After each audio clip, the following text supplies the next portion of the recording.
Anjay gitu ya. Hello Street Smart, ketemu bersama saya Roy Sakti, pakar kartu kredit. Kemarin kita lagi dirubutin masalah anjay ya kan. Sampai ada selebgram ya kan, pansos gara-gara kata anjay dipermasalahkan bahwa itu tidak mendidik. Apapun itu. Nah, jadi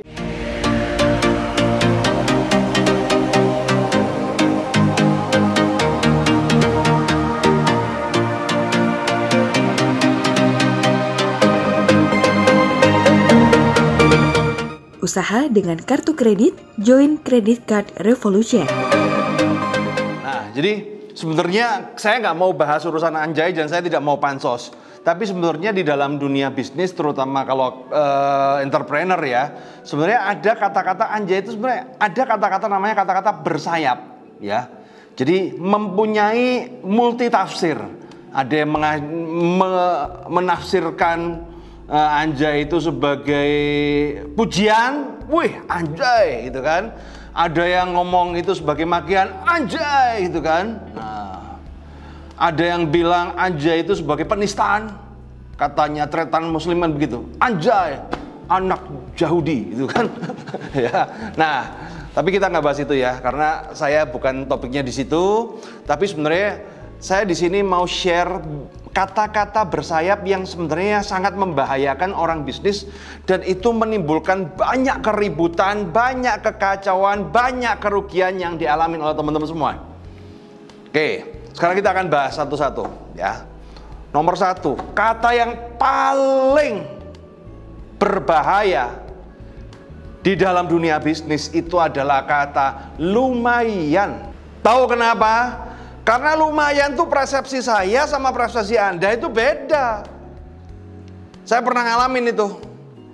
Ketika saya punya restoran dulu ya. Nah, saya tanya omset pada manajer saya. Bro, gimana bro? Omsetnya gimana? Wah lumayan lah pak. Nah, bayangan saya lumayan tuh omsetnya sudah bisa nutup operasional. Ada lebih-lebih sedikit. Omset sekitar 3-4 juta per hari itu. Bayangan saya lumayan tuh begitu. Ternyata yang terjadi begitu saya buka laporan, kaget saya. Ternyata omset cuman di bawah 1 juta. Kadang-kadang cuma 1 juta gitu loh. Dan akhirnya saya marahin. Kamu tuh gimana? Saya tanya lumayan kok kayak gini. Kan ya lumayan pak, daripada gak ada pak. Mati on. Ya bener juga sih gitu loh ya. Nah maka dari situlah teman-teman ya. Jadi saya sekarang kalau di pekerjaan saya dilarang pakai kata lumayan. Karena lumayan itu versi tiap orang itu ya susah. Ya lumayan pak, ada yang beli 1-2 pak daripada nggak ada. Lah kan mati juga kita. Nah jadi hati-hati, kata-kata lumayan itu juga hati-hati. Kemudian berikutnya kata semua bisa diatur.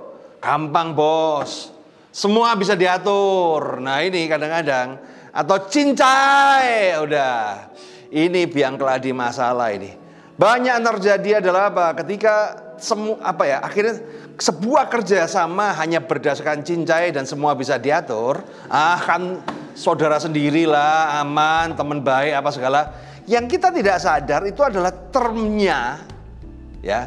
Cincai versi saya dan cincai versi lawan bisnis itu berbeda. Dan akhirnya membuat sebuah kesepakatan itu tidak ditulis dan itu ujung-ujungnya bikin ribut teman-teman. Itulah kenapa banyak partnership berakhir ribut, berakhir kacau balau, ya kan, berakhir pertengkaran. Bukan masalah lu yang jahat, gua yang baik atau gua yang baik, lu yang jahat. Tapi masalah adalah karena pemahaman standar tiap orang itu berbeda. Cincai versi saya seperti apa? Oh iya, cincai versi saya misalnya contoh yaudah cincai lah, udah nggak usah digaji nggak apa-apa. Bayangan saya nggak usah digaji tapi operasional keluarin. Mungkin bayangan Anda ya kan nggak usah digaji itu benar-benar kamu nggak dikasih apa-apa. Nah ini kan udah beda persepsi. Pertanyaan saya, yang benar mana, yang salah siapa? Ya dua-dua salah, dua-dua goblok. Makanya hati-hati dengan kata-kata yang bersayap kayak begini ini. Dan kemudian ada kata-kata yang menarik terutama di dalam dunia kartu kredit ya. Nah, kata-kata yang memakai dasar asumsi ya. Ini yang paling berbahaya di dalam dunia kartu kredit. Terutama ya, contoh apa? Ketika ditanya limit kartumu sisa berapa?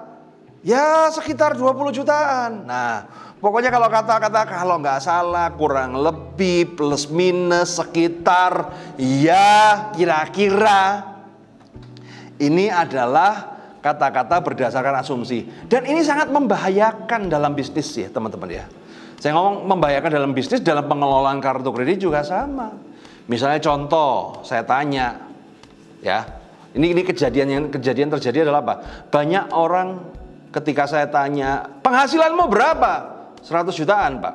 Keuntungan berapa? Ya kira-kira cukup lah buat makan Pak. Nah, mati kan gue. Nah, kira-kira cukup buat makan, ya kira-kira berapa? Ya sekitar 10%-an Pak. Wah, ini bahaya. Nah, misalnya contoh, analogi, omsetnya dia 100 juta, kemudian asumsinya 10%. Maka ketika omsetnya dia berapa 200 juta, asumsinya dia kan 10%, 20 juta. Nah biasanya pengusaha-pengusaha yang begini ini pakai asumsi, akhirnya dia menganggap bahwa mengambil gaji dari profit. Jadi kalau omsetnya dia 200 juta, maka gajinya sama dengan 20 juta. Kalau omsetnya 100 juta, maka sama dengan gajinya 10 juta. Akhirnya dia akan mempunyai bawah sadar bahwa saya akan memakai senilai 10 juta, 20 juta.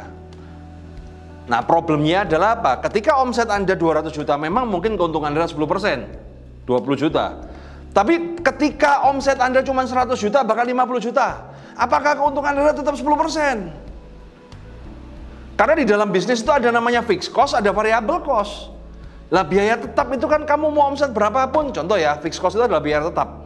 Karyawan, terus listrik, sewa tempat, itu pada omset berapapun Anda keluarnya banyak, Anda keluarnya juga tetap begitu. Bisa jadi ketika omset Anda cuma 50 juta, Anda nggak untung malah rugi. Tapi karena Anda punya asumsi kira-kira 10%-an itu loh, akhirnya Anda makan uang 10% itu untuk gaji Anda. Dan ini sudah terjadi bertahun-tahun. Maka nanti di dalam bisnis Anda akan timbul sebuah misteri kehidupan. Misterinya adalah apa? Perasaan saya udah nggak beli apa-apa gitu loh. Tapi uang kok habis ya, utang kok banyak ya, tagihan kartu kredit kok tak bengkak lah. Nah, jadi hati-hati. Ternyata bukan kata anjay saja, anjay itu nggak ada pengaruhnya. Hati-hati memilih kata-kata, lumayan, kurang lebih, daripada, kira-kira. Itu kata-kata yang bahaya dalam bisnis Anda. Sebisa mungkin ketika anak buah Anda memberikan laporan, hindari kata-kata itu. Selalu pegang data. Rata-rata orang bermasalah di kartu kredit karena pakai asumsi. Seperti itu. Limit kartu berapa? Ya lumayan lah, masih ada 30%-an. Ternyata minus. Dan kalau udah minus, macet, datang ke saya gitu kan. Perasaan saya itu nggak pernah belanja Pak, tapi utang saya kok bengkak Pak. Wah kacau nih. Oke, semoga ini bisa bermanfaat bagi Anda teman-teman. Ingat, keren itu selalu di otak, bukan di baju.